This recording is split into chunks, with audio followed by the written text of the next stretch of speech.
করতে পারো, এক নাম্বার হলো আল্লাহর ভয় দিলের ভিতরে ঢুকাইতে পারো।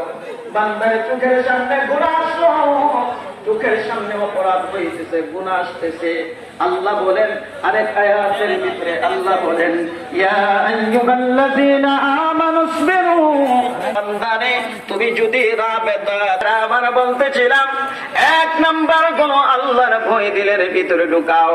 ও যুবক, আজকে মাহফিল থেকে ওয়াদা করে যাও, আজকে থেকে ফজরের নামাজ কোনদিন কাজা করবানের যুবক।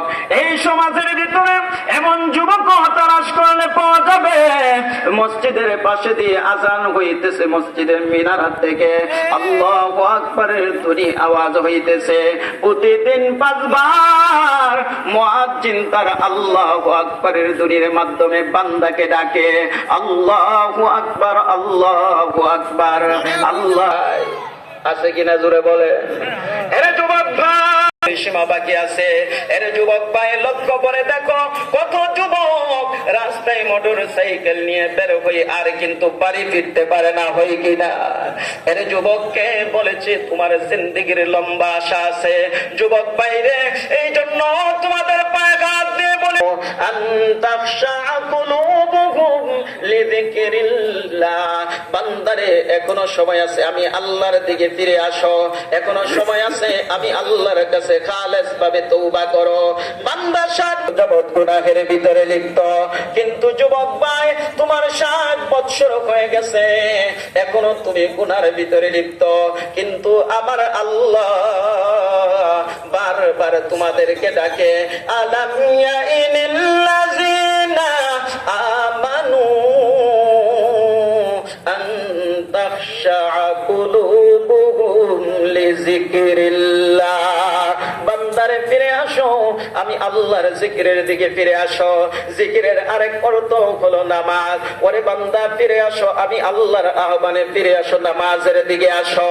এর যুবক ভাই, এই জন্য আজকে সারাদিন পর্যন্ত রাত্রে 3টা পর্যন্ত যুবকরা ইন্টারভিউর ভিতরে লিপ্ত, ওই ভয় এসে যায়।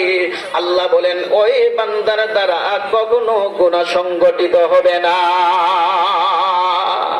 এজন্য 1 নাম্বার গুণ কি করতে হবে? আল্লাহর ভয় দিলের ভিতরে ঢুকাইতে হবে। জোরে বলেন কার ভয়? দুনিয়ার কোন মানুষের ভয়? কার ভয়? দুনিয়ার মানুষের ভয় দিলের ভিতরে। 2 নাম্বার আল্লাহ বলেন আরেকটা গুণ, যেটা সমাজের ভিতরে সবচেয়ে বড় ভাইরাস। আল্লাহ বলেন 2 নাম্বার গুণ হলো ওয়াকুনু মা'আস সাদিকিন, বান্দা নেককার মানুষের সাথে হও, নেককার মানুষের সংস্পর্শে আসো। আজকে কিন্তু নেককার মানুষের সাথে হওয়ার জন্য চাই না। জোরে বলেন ঠিক কিনা? আপনারা বলেন তো।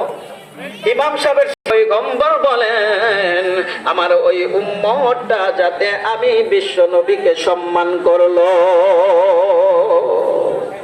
আল্লাহর নবী বলেন আলেমকে ইজ্জত করলে আমি রাসূলকে ইজ্জত করলো। জুড়ে বলেন সুবহানাল্লাহ।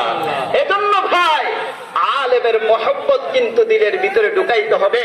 আজকে এক শ্রেণীর মানুষ তালাশ করলে দেখা যায় সমানের বিরোধিতা করে। ও মুসলমান, পরিষ্কার শুনে রাখো, পয়গম্বর বলেন আল উলামা ওয়ারাসাতুল আম্বিয়া, আমার এক একটা আলেম হলেন আমি বিশ্ব পয়গম্বরের ওয়ারিস, সুতরাং তারা আমার আলেমের ওয়ারিস, কিয়ামত পর্যন্ত ওয়ারিস থাকবে।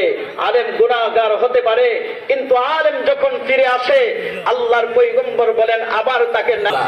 এজন্য মেরে মুহতারাম দোস্ত, আল্লাহ বলেন ওয়াকুনু মা'আস সাদিকিন, নেককার মানুষের সংস্পর্শে আসো, নেককার মানুষকে বন্ধু বানাও, একজন আলেমকে জীবন সঙ্গী বানাও। আল্লাহর পয়গম্বর বলেন যার সাথে যার মুহাব্বত থাকবে কিয়ামতের ময়দানে তরক। জুড়ে বলেন আমিন। বিশেষ করে আমার যুবকদের কাছে আবদার থাকবে, আজকের এই মাহফিলটা অধিকাংশ যুবক মেহনত করতেছে, আলহামদুলিল্লাহ মেহনতের বদৌলতে আল্লাহকে দেখায় আমরা এই মাহফিলের সহযোগিতা করব।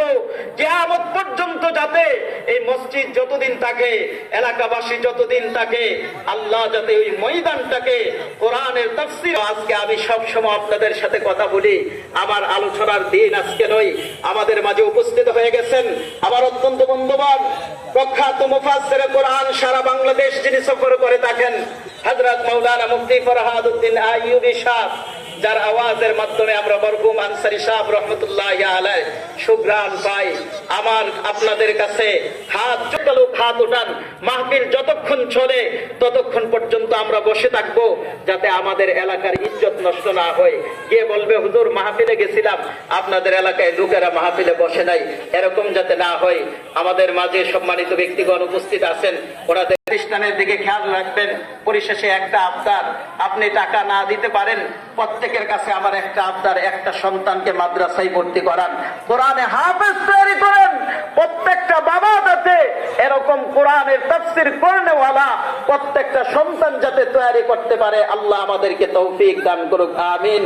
আল্লাহ তাআলা আজকের এই মাহফিলকে কবুল করুক, আয়োজন যারা করেছে তাদেরকে কবুল করুক, যারা আজকে মেহনত শ্রম দিয়েছে তাদেরকে আল্লাহ তাআলা কবুল করুক। আল্লাহ আমাদের সকলকে কবুল করুক, জোরে বলেন আমিন। ওয়া আখিরু দাওয়ানা আলহামদুলিল্লাহি রাব্বিল আলামিন। আসসালামু আলাইকুম ওয়া রাহমাতুল্লাহি ওয়া বারাকাতুহু।